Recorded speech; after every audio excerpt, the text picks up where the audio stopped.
Et bonjour à tous, ravi de vous retrouver pour aujourd'hui. On attaque avec une map complètement dans le vert, c'est hyper cool. En vrai, on a eu un point clé qu'on a réussi à passer, donc je vais vous le montrer dans un instant, vous allez voir. On est vraiment là sur une zone qui va nous permettre d'aller encore plus haut pour aller sans doute chercher au moins 27-28 000 dollars. J'essaye de ne pas trop m'avancer, mais quand même, on a des très bons signes positifs. Donc je vais vous montrer ça dans un instant et ça commence maintenant.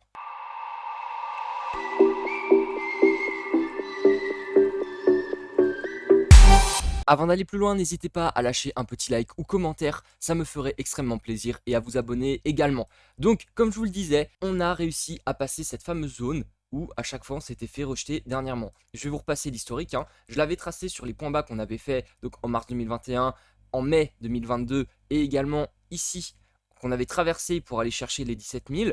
Donc après on avait été retouché plusieurs fois. Une fois, deux fois, trois fois, quatre fois, cinq fois, et à chaque fois, et même là encore, on s'était fait rejeter. Donc c'était vraiment un point clé et important à passer. Hier, on a enfin eu la clôture de ce point clé, de cette droite de tendance baissière. Donc pour le moment, c'est vrai que c'est un très bon signe. Maintenant, si on regarde, on peut voir que on avait eu une mèche donc en mai 2022. Cette mèche-là, il faut faire attention. Souvent, lorsqu'on a vraiment une grande mèche qui s'arrête à un point donné qui est complètement improbable, on y vient très certainement derrière parce que c'est là où on va peut-être établir une prochaine résistance. Donc faites attention quand même aux 25 300 dollars, 25 500 dans ces eaux-là. C'est là où on peut se faire rejeter très fortement. Après, si on continue la montée, honnêtement, je vous le cache pas, hein, après c'est directement la ligne droite pour aller à au moins 28 500 dollars qui était le bon support qu'on a eu plusieurs fois, notamment ici avant de partir en 2021. Lorsqu'on a fait notre grosse chute, on était descendu jusqu'à en dessous un peu de 29 000.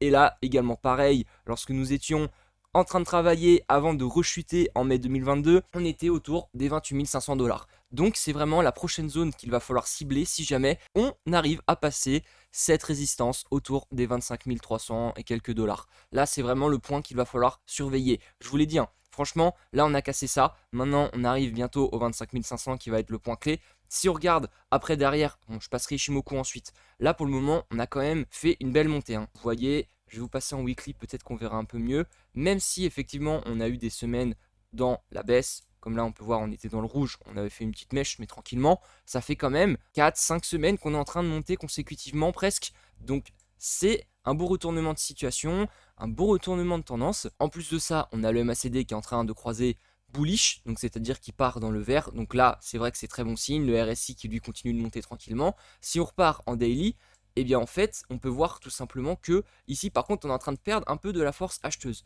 Donc, ce n'est pas improbable qu'on fasse ce scénario-là. C'est-à-dire, on monte au niveau donc de la mèche dont je vous avais parlé, qui est autour des 25 300 dollars. Donc dans ce cas-là, on va faire sans doute, là on va continuer de monter, tac tac tac, jusqu'aux 25 300. Bon là je suis monté un peu haut. Ici, le MACD, lui, va croiser dans le rouge. Donc là, ça va en fait temporiser cette période-là. On va peut-être rechuter, redescendre soit au niveau de cette droite de tendance baissière, soit peut-être même un peu plus bas, autour des 23 000, je sais pas. Hein, on va peut-être refaire une petite mèche à 23 000. Là, le MACD va croiser, il va continuer, puis après, il va recroiser dans le vert pour ensuite aller rechercher les 28 500, 28 000 dollars. Là, c'est le scénario pour moi que j'envisage. Je pense qu'on peut se faire rejeter très fortement par ces 25 300 parce que, comme je l'ai dit, ça arrivé un nombre incalculable de fois de se faire rejeter sur des zones complètement improbables ou en tout cas, une fois qu'on a fait une mèche, une fois, on va y retourner forcément au moins un jour. Donc là, ça peut être très certainement aujourd'hui, enfin en tout cas dans les jours à venir. Donc c'est pour ça, il faut faire attention. On n'est pas parti tout de suite à 28 000, mais on va y arriver très prochainement. J'enchaîne ensuite avec Ishimoku.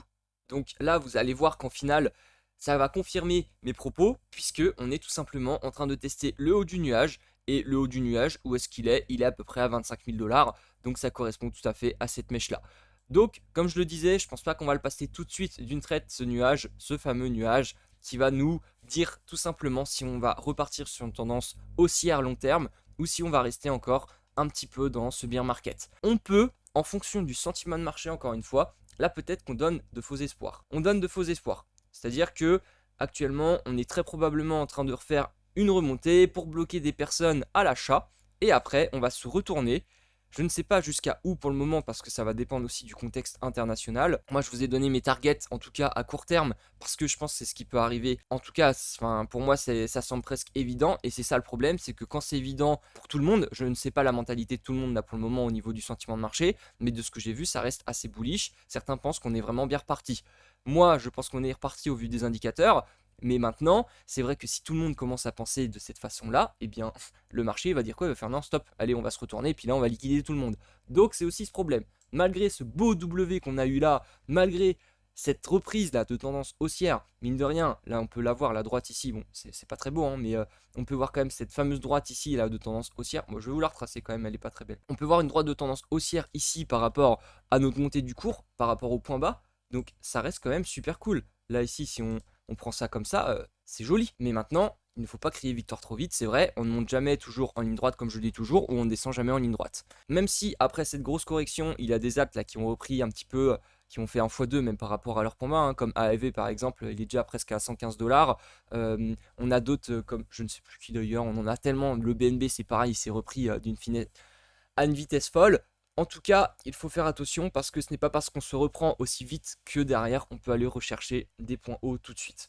Donc maintenant, restez sur vos gardes, ce sont les targets à suivre, essayez de faire un peu de swing trading, c'est-à-dire que là actuellement, comme la temporisation est plutôt bonne, hein, on est quand même sur une remontée pour le moment, vous pouvez jouer des petits trades, notamment sur le Bitcoin. Hein. Ici par exemple, on pouvait voir, hein, on avait une résistance qu'on a réussi à passer, donc là ça fait office de support si jamais on y revient, un ordre à 24 000 $, c'est pas du tout déconnant pour après aller rebondir vers la suite. J'enchaîne ensuite avec le DOT, donc je vais passer quelques altes maintenant, notamment celles qui ont fait des x2, parce que c'est celles aussi souvent qui ont un bon fondamental et qui ont réussi à bien se reprendre. Je ne vous ai pas passé plus de trucs sur le Bitcoin parce que tout simplement le H-Ribbon n'est toujours pas sorti, on est en train, comme je vous l'ai dit, de remonter tranquillement, mais faites attention, sur du moyen terme, ça peut se retourner.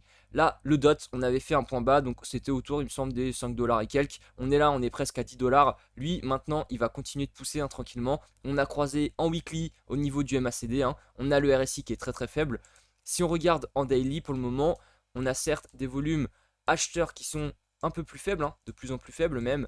Donc là, c'est sûr qu'on peut très probablement aller chercher la zone des 10 $, qui est la valeur symbolique, pour ensuite, après, temporiser. Mais je pense qu'on ne s'arrêtera pas avant les 10 $. On va aller les toucher et après, advienne que pourra. Donc ça, le DOT, c'est encore pareil, un bon dossier, très bon fondamental. Donc celui-là, il faut quand même le regarder et l'avoir en bear market pour le prochain cycle. Si on regarde quand même le cycle qui nous avait fait là en 2021, c'était quand même énorme. Il était autour donc, des 3 $ à peu près en moyenne avant son gros rush, hein, mine de rien. Moi j'en avais acheté autour des 3 $ à l'époque. Donc là, il est monté jusqu'à 50. Donc c'est vrai que là, ici, c'est quand même une bonne opportunité. Quand on voit qu'on a un ancien plus haut qui était autour des 45-50 $. Aujourd'hui, on est à peine à 10 $. Voilà, vous faites votre calcul quand même. Un dossier comme ça, avec un bon fondamental, honnêtement, ce n'est sans doute pas comme Luna qui peut s'écraser du jour au lendemain parce que il y avait quand même pas mal de rumeurs derrière cette blockchain. Hein.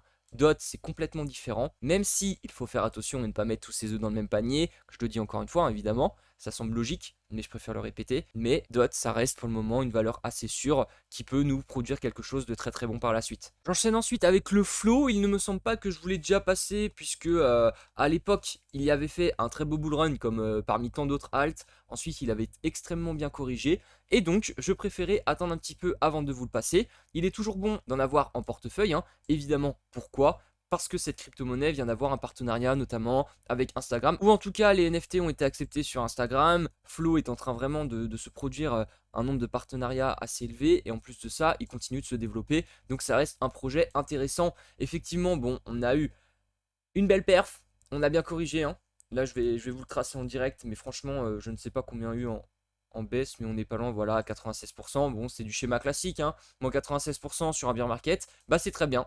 Au contraire, c'est maintenant qu'il faut prendre, il faut recharger. Et oui les gars, maintenant qu'on a touché donc le bottom autour des 1,17 etc. Ça c'est le genre de crypto qui, si jamais dans le prochain cycle continue de se remettre et reperforme un petit peu, et bien c'est le genre d'alt qui faisait moins 98 et qui peuvent devenir très très intéressantes. Donc il faut regarder ces petits dossiers. Bon là, on est un peu en surachat, donc sur du moyen terme, c'est vrai que on est quand même bien reparti. Hein. On avait fait un point bas, je sais plus combien j'ai dit, ouais, 1,25, on est presque à 3, donc on a fait plus d'un fois 2, ça reste très intéressant. Maintenant, il faut attendre le retournement sur du long terme. On a le MACD qui lui a croisé donc bullish depuis un bon moment, hein. Il est en train de se reprendre tranquillement. Donc ça c'est une crypto je pense qui peut continuer et bien performer sur le prochain cycle. Après une correction aussi grosse et justement où on a quand même pas mal de volume, hein, eh bien c'est assez intéressant. Ça montre quand même que là ici vous voyez on avait un prix super élevé avec des volumes beaucoup plus faibles que ce qu'on a actuellement. Donc ça montre qu'il y a quand même de l'intérêt pour cette crypto. Donc s'il y a de l'intérêt, c'est que forcément il y a des baleines qui sont rentrées dessus et donc qui contrevendent bien plus haut. Et bien plus haut sans doute que l'ancien ATH, donc l'ancien plus haut. Donc ça, Flow, c'est pareil, il faut le garder en portefeuille, il faut le regarder, il faut recharger dans ces zones-là. Par contre, il ne faut pas mettre ses œufs dans le même panier, encore une fois. Mais ça reste un projet intéressant, donc n'hésitez pas, en tout cas, hein, c'est vrai que Flow, allez-y, renseignez-vous. Mais pour moi, de mon côté, je trouve que le fondamental reste relativement sympa. Et pour terminer, je vais vous passer donc Mana Decentraland. En fait, à la base, donc Mana, c'est on va dire à l'origine un peu comme Sandbox, puisque c'est eux qui ont intégré les lands, donc les parcelles qu'on peut acheter sous NFT, avec des choses qu'on peut faire dessus, hein, des activités. Et donc Sandbox a repris un peu le principe. Il a complètement explosé par contre Sandbox sur le bullrun de 2021. Bon, Mana aussi, hein, mais un peu moins quand même que Sandbox par rapport à son prix initial. Maintenant, on avait fait quand même une belle correction, hein. On est redescendu à 0,78. On est en train de temporiser. Là, c'est vraiment, on a eu le bear market. Donc là, on s'est fait éclater au sol. Ensuite, on est en train de temporiser tranquillement. Donc on est en train soit de ranger comme ça, on a l'impression que ça ne fait rien du tout, alors qu'au contraire, c'est vraiment la bonne zone pour recharger. Ou alors, derrière lui, il va continuer de faire des W comme on peut faire avec le Bitcoin actuellement, des petits W comme ça, en montée sur une droite de tendance haussière. Et à ce moment-là, on va se reprendre tranquillement. On a le MACD qui est en train de croiser donc bullish, donc ça montre très clairement un retournement de situation. On a le RSI relativement bas. Si après on regarde en daily, c'est un peu comme tout en fait, c'est que comme on a eu pas mal de semaines là où on est monté beaucoup, et bien forcément au niveau du MACD, donc en daily, c'est vrai qu'on est assez haut. Maintenant, ce n'est pas parce qu'on est haut en daily que justement le retournement de situation ne s'est pas fait. Parce que justement, c'est un bon signe. Ça veut dire qu'on va temporiser tranquillement et que si on prend un peu plus de temps à repartir, ça voudra dire qu'on sera plus haut parce qu'il y aura plus de liquidité sur le marché, il y aura eu plus de capital rentré sur le marché. Donc voilà, tout est bon en fait pour la suite. Il ne faut pas qu'on reparte trop vite, trop haut. Et voilà, c'est terminé pour aujourd'hui. J'espère que ça vous aura plu. N'hésitez pas à lâcher un petit like et je vous dis ciao ciao.